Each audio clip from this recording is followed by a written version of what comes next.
Hi, welcome to Relax and Breathe. Today, my guest is the lovely Kelly Blaser, and Kelly is a yogini and a psychotherapist with an online program, Dharma Bridge. Welcome, Kelly. Thanks, Pompe. Great to see you. It's good to see you, and it's fun to be interviewing you since last fall you interviewed me.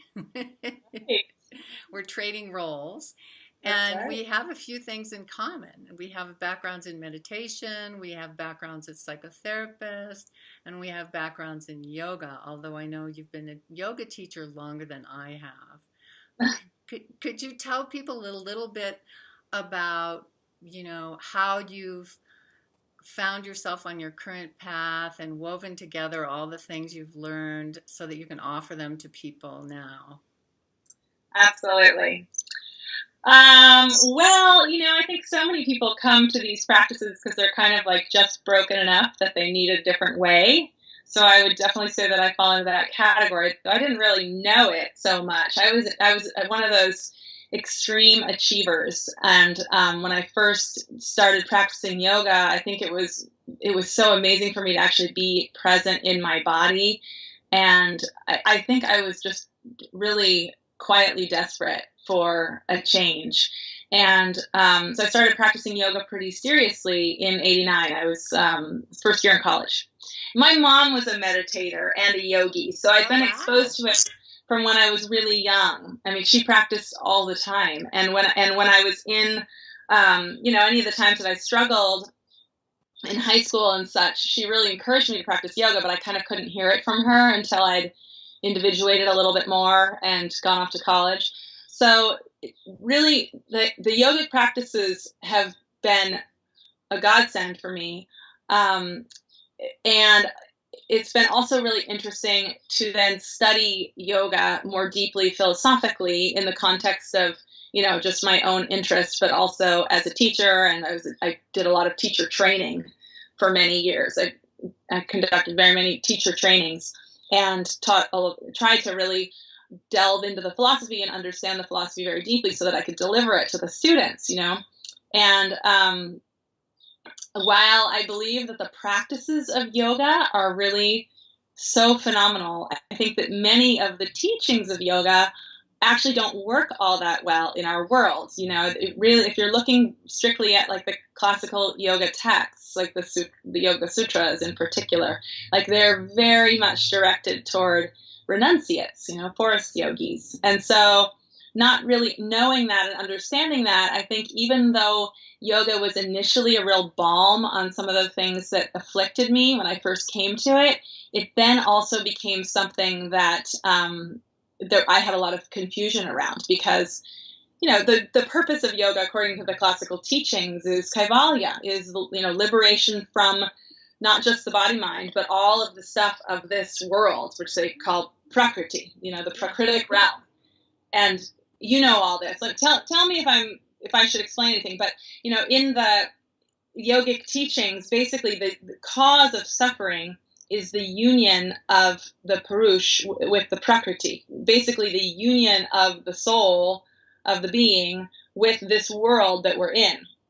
And so it's very disorienting if you do not know that is what yoga is teaching. It's quite confusing, really, because people come to it with a very different concept of what it actually all means. They think, oh, yoga means union, so that means I can like unite with the, I can unite with my sense of what the divine is, whatever that is. I mean, people come to yoga with these oftentimes with a pretty loose understanding of what it really means. So anyway, like that took me on a whole different path, and then I began to study and more practice even than study Zen Buddhism, and I have worked for a long time with a sangha, an incredible sangha that's really all about learning how to see better when we get quote unquote identified. And just in case the listeners are not clear on what that means, in Zen Buddhism, and I'd love to hear what you think about this since this Okay. is core to your practice as well. At least in the Sangha that I'm in, the real understanding is that the root of our suffering is the tendency to identify with that which is changeable which is in our Sangha, egocentric karmic conditioning, and to not understand that that's not the core of the self.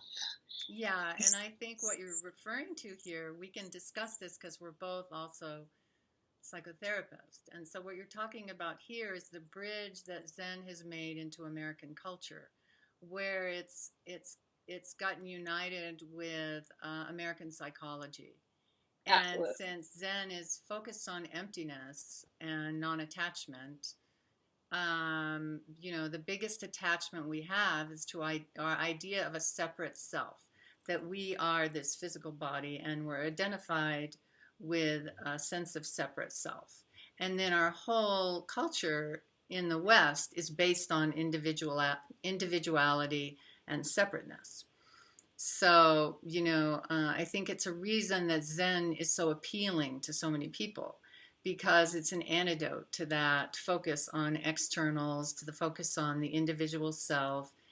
And there is a way to experience spirituality without having to attach yourself to a religion, because Zen practice is something that I always tell people, you can do that and integrate it to whatever spiritual tradition or lack of spiritual tradition you're experiencing in your life.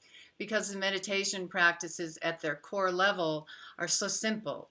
They're not like the very extensive practices of yogic meditation with all the levels and all the intricacy, which I studied, of course, when I studied yoga, because that's what interested me. And then Tibetan Buddhism is the same way. It has all kinds of intricacies and all kinds of different levels. When you're practicing Zen, it's very simple and straightforward, because you're just focusing on emptying your mind, the space between your thoughts, and where that takes you. And anytime you focus on space, it takes you to a place of disidentification. In psychological, work, we understand that. So, Right. and that's getting integrated with our culture. It's a very different way of practicing Zen. It's not the Japanese tradition. It's the American, version of it. Right, which we have a great need for. Exactly. And so I really honor that that's what's happening right now. Particularly because we seem to live in a culture that, in a sense, capitalizes on the suffering that people go through around their identifications with the separate self. We're a great market when we're suffering, basically. When we're trying to build our separate self and our notion of the separate self, and recover from the pain that the separate self is often in, then we're really likely to buy a new car or something like that, And it's not that buying a new car is a bad thing. I mean, this is a tricky thing, because obviously dukkha is the term that's used for suffering, and people seek sukha, sweetness, as a counterpoint in order, as an antidote to suffering. And that is not in and of itself a problem unless one is not understanding what's going on, I would say. Because the true suffering is not it doesn't come from where people think it comes from. I mean, people think that they're suffering because they're not good enough. They think that they're suffering because they're not beautiful enough, or they're not they're smart enough, or their job's not good enough, or they don't have enough money. And these are real pain points. You can't deny that is in most people's experience, those things cause pain, particularly if people aren't nested into a family structure, a family system that provides enough support that they don't end up obsessing on those things, But the trick is that if we really believe that our suffering is coming from the lack of those things, and then we try to fill those voids, it just really doesn't go anywhere. So, I think that the Zen tradition, and then I studied a lot of the Shaivism, of the tradition of Kashmir Shaivism, and that's really been integrated into how I work with people in my psychotherapeutic practice and in my online program and all of that. And there's a very different way of approaching the healing, even actually than what I've seen in Zen, because there's such a like an obvious celebration, like such a clear celebration of that which is happening in the manifest realm, you know, and in the traditions of Kashmir Shaivism, there really is an encouragement to, you know, do relish the things of these worlds, the things of this world, do relish these things. So, I would love to have you share a little bit about some of the particular things that you do when you work with people, some of the techniques that you integrate, and especially when you're working online, since this is available to people that are viewing it online. Tell us a little bit about that. Well, you know, I've managed to pack a ton into the program that I do. So people really get a taste of what Zen meditation is about. Like it's a very comprehensive program. Like they get a taste of different styles of meditation, and we also really talk a lot about you know, how each person's personality has been constructed. Like we really look at the stuff that has caused both joy and suffering in each person's life, and break that kind of stuff down and look at things, you know, in as much depth as we start to look at like characterological structures and defenses and all of these things that are really more from the psychotherapeutic realm. But the practices that we use to disidentify are largely meditative, and we'll also go into like some practices from Shaivism and practices also from the Vajrayana, and you know, metta and Tonglen in particular, for those that are familiar with those terms. And I really work hard to create a certain quality in the group where people are learning to see each other in a whole different light. And one of the practices that we use is something that I call antenna listening. So we do this deep listening practice that is, you know, it's interesting because people are always a little resistant to it, and then it is always the biggest hit. So incredibly nourishing to be deeply listened to. And essentially we're also in the practice of doing that. We're learning how to listen more deeply to ourselves without, you know, going into those loops of inner, you know, with the inner critic, those loops that conditioned mind likes us to go into. Yeah, and I think that that's so important because a lot of people, meditation does create space, and then it's a choice that you have of what are you going to do with that space? Where are you going to take that? How are you going to use it? So Yeah. it's nice that you're using that to help people open up to each other. I was just talking to another person today, and we were talking about the art of listening. We decided you could do a whole summit on the art of listening. Absolutely. Yeah, it's a big part of the work that we do, because, you know, people come to these online programs or come to a therapist or whatever because they're suffering around something that's happening in their relationships. That's why therapy is called marriage family therapy, because they're kind of assuming that that's what you're going to be suffering over, because it's just kind of inevitable. We're such deeply social creatures. And so that's where we get triggered, is in the space of our intimate relationships. And I mean, not always, because certainly people come in and they just maybe they have anxiety around something that's totally not relational, but you know, it tends to surface within relationships. So that's what we end up working on, really, is like what are the patterns within a relationship, and how can we learn to come from a different place and see ourselves more clearly and forgive more easily, and really these basic skills of relatedness is what we end up working on. Yeah, I think that it has to do with the fact that to have a healthy relationship, you know, you have to have an understanding of your heart. You have to have an understanding of your emotions. And, you know, having been living in Boulder for a long, long time and practicing meditation and yoga like your mother for many years, sometimes people use meditation as an escape from relationships, and then that backfires on them, and then they need guidance because if you use meditation as an escape, then when you come out of your practice, you're just going to be confronted with it more because you have more awareness. That's right. Yeah. So it's good that you're offering that to people. And I think that, I think it's wonderful that you've been able to take your work and translate it into a format that's working for you online. Yeah, it's so fun. 'Cause, I mean, as a yoga teacher, and even in teacher trainings, even though they span like a year sometimes, there tends to not be enough time to really go into all this stuff in great depth. When I'm teaching yoga teacher trainings, there's a curriculum. It's very prescribed, and so this is an opportunity to really do this deep work. And I actually really think that the group context is critical, because people only have so much capacity. Like, we think we have an endless capacity to do our own work, but it's amazing how quickly people will actually tire of it and then kind of tune out. But if there's, they get to kind of observe another person's experience of growth and transformation, they end up vicariously experiencing that, if they have any degree of relatedness. Most people can. Yeah. Yeah, it's true. And so let's see, what else do we have left to talk about? What else would you like to share with people about your, what keeps you inspired and what keeps you going? Well, I mean, I have to talk about it's a lot of work.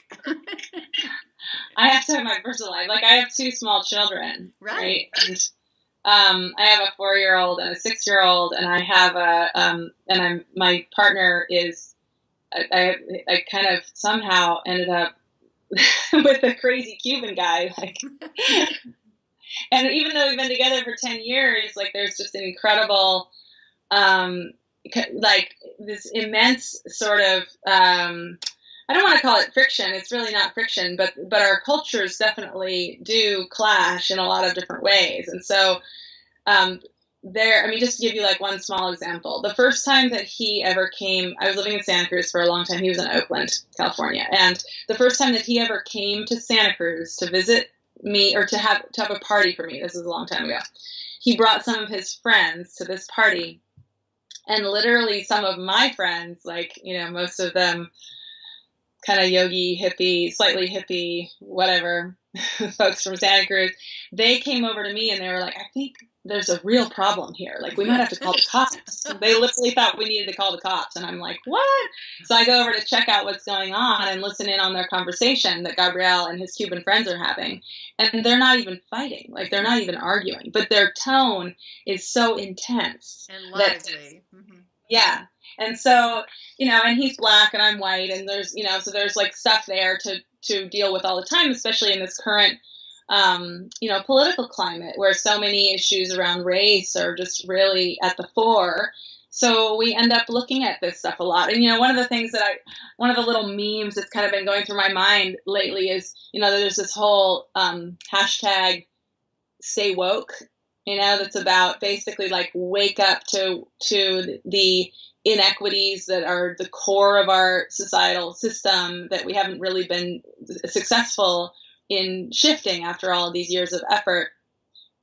And I think it's interesting because obviously, like, it's a different level of awakening. They're not talking so much about awakening the way that we talk about it in spiritual traditions. In spiritual traditions, we talk about awakening beyond this misidentification with separate self, right? And in this context, they're really talking about like really waking up to the extent to which our system is skewed, and where there haven't been equal rights for all people, really waking up to that.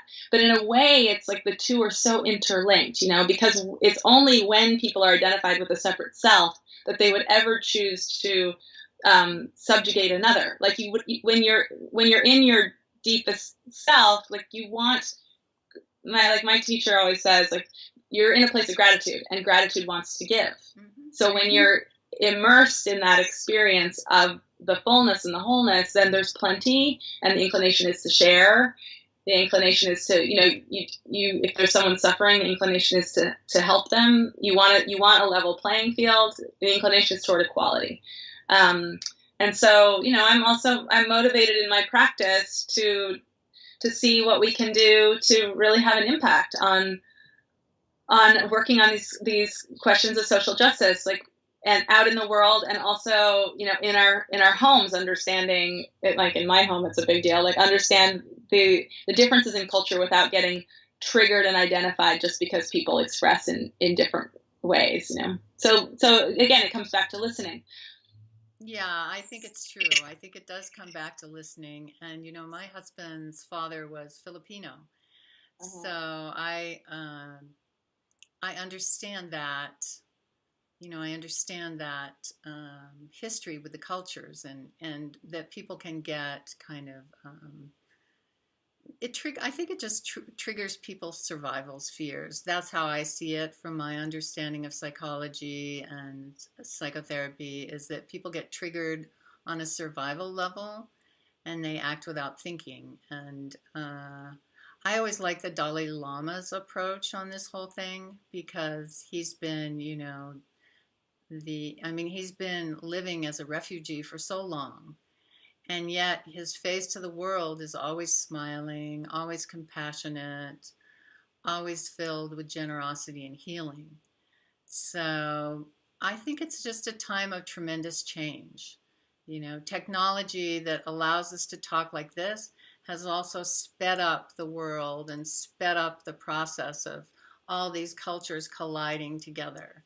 So I am always optimistic. I feel like there's a greater intelligence beyond our own small intelligence, thank goodness. That's, you know, kind of keeps driving us forward and evolving us. So that's my feeling about it. But before we go, we're going to run out of time soon. I would love to have you share a little bit about your free gift, and people have links to their websites and where they can find you online. Okay. Yeah, so for my free gift, they'll have this link in their email, presumably, but I want people to go to mindsethackmeditation.com. This is kind of my latest exploit. Really, it's kind of crazy that I'm doing this, but it's basically a 5-day period where people are basically recommitting to spiritual practice with the hope that we can kind of, again, like wake up a little bit more deeply, manage our own anxieties, and then really fuel our capacity to want to engage deeply in the world. And so people will receive these meditations, and then I'm also doing 5 days of Facebook Live pep talks, which is so funny. I've never done a single Facebook Live.